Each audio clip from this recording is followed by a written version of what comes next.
Hello मेरे प्यारे दोस्तों, कैसे हैं आप सभी लोग। उम्मीद है आप सभी लोग अच्छे होंगे। कहानी के लिए मेरे चैनल को सब्सक्राइब कीजिए, कहानी को लाइक और शेयर ज़रूर कीजिएगा और कहानी कैसी लगी प्लीज़ कमेंट बॉक्स में ज़रूर बताइएगा। कहानी को लेकर कोई भी राय या सुझाव हो वो भी कमेंट बॉक्स में ज़रूर दीजिएगा। तो शुरू करते हैं हम आज की अपनी कहानी। मनमोहन सिंह छोटे व्यापारी थे और एक छोटी दुकान से अपने बीवी बच्चों का पेट पाल रहे थे।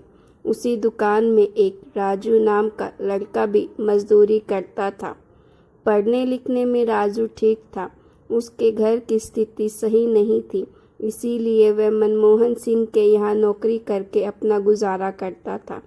जैसे जैसे समय बीतने लगा वैसे वैसे मनमोहन सिंह को उस लड़के के साथ लगाव होने लगा और राजू भी मनमोहन सिंह के ऊपर जान देता था। उनकी डांट को भी प्यार से सह लेता था। एक दिन उसको पता चला कि राजू अपने चाचा चाची के साथ रहता है। उसके माता पिता नहीं हैं और उसकी चाची चाचा उसको खाना पीना नहीं देते, मारते पीटते हैं। तभी तो पढ़ने की उम्र में बच्चा 12 घंटे दुकान में काम करता है। शाम मनमोहन सिंह अपने घर में खाना खा रहे थे, तब उन्होंने अपने पत्नी से कहा कि एक लड़का राजू मेरी दुकान में काम करता है। बहुत ही नेक और ईमानदार लड़का है। जाने क्यों उससे मुझे इतना लगाव हो रहा है। बिना माँ बाप का बच्चा है, क्यों ना उसको हम अपने घर में अपना बच्चा मान लें। ममता कभी खाली नहीं जाती। तुम उसकी सगी माँ नहीं सही, किराए की माँ तो बन सकती हो ना। उसकी पत्नी ने भी हामी भरी और उन्होंने दुकान देखने के साथ साथ राजू का दाखिला एक स्कूल में करा दिया और उसे अपने बेटे की तरह मान सम्मान देने लगा। मनमोहन सिंह का खुद का भी एक बेटा था। उन्होंने उसको पढ़ाने के लिए विदेश भेजा था। बेटी उनको कोई थी नहीं तो सारी जमा पूंजी बेटे की पढ़ाई में लगा दी। अब मनमोहन जी का जीवन आराम से चल रहा था। धीरे धीरे उनका बेटा भी पढ़ाई के बाद बड़ी नौकरी में आ गया और इधर राजू भी छोटी सी नौकरी पकड़ लिया। समय भी इतना लगा और एक दिन अचानक मनमोहन सिंह की तबीयत खराब हुई और वह गुजर गए। क्योंकि बहुत ज़्यादा कमाई थी नहीं, इसीलिए अपनी पत्नी के नाम बहुत कुछ छोड़कर नहीं जा पाए। पति के जाने के बाद गायत्री जी पूरी तरह से बेटे बहू पर निर्भर हो गई थी।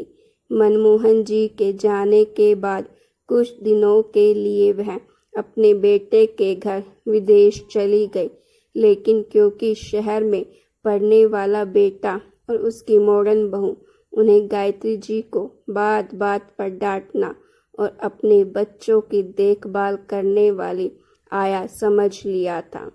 अकेली गायत्री जी बहुत दुखी रहने लगी थी। मन में सोचती कि मैंने क्या अपराध किया है, मेरे बेटे बहू इस तरह मेरे साथ व्यवहार कर रहे हैं। बहू उनकी किटी पार्टी करती है, बेटा दिन भर ऑफिस में रहता है, शाम को आता तो खाना खा के सो जाता। राजू भी अपने गांव चला गया था और वहां पर उसकी शादी हो गई थी। अपनी पत्नी के साथ वह आराम से रह रहा था। दिन राजू की पत्नी ने कहा कि आपको जिन्होंने पाला पोस कर बड़ा किया है, उन माता पिता के दर्शन मुझे भी करवाइए। राजू ने कहा, पिता है नहीं, माता जी तो विदेश में रहती है, कैसे उनको यहाँ गांव में बुलाऊं। पर पत्नी जिद करने पर राजू ने किसी तरह चिट्ठी लिखी। सादर प्रणाम भैया, माता जी से बहुत दिन से मिला नहीं, आपकी इजाज़त हो तो माँ को कुछ दिन के लिए यहाँ भेज दीजिए, आपका राजू। गायत्री जी के बेटे को चिट्ठी मिली तो उसके सर से तो बोझ उतर गया और उसने सोचा कि कितनी जल्दी माँ को यहाँ से हटाया जाए। तुरंत राजू को बुला लिया और माँ को राजू के साथ भेज दिया। गायत्री जी गांव आ गई और राजू के साथ रहने लगी। अब यहाँ गायत्री जी घड़ी में 7 बजे तक अपना खाना खा पी कर इसी समय अपने रामायण पाठ कर सोने लगती हैं। रोज सुबह उठकर गांव घूमने जाती हैं। आज सुबह जब गायत्री जी उठी तो राजू और उसकी पत्नी गायत्री जी के पैर के पास बैठे थे। राजू अपने महीने की कमाई और बहू घर की चाबी लिए खड़ी थी। गायत्री जी ने दोनों को गले लगाया और रोने लगी।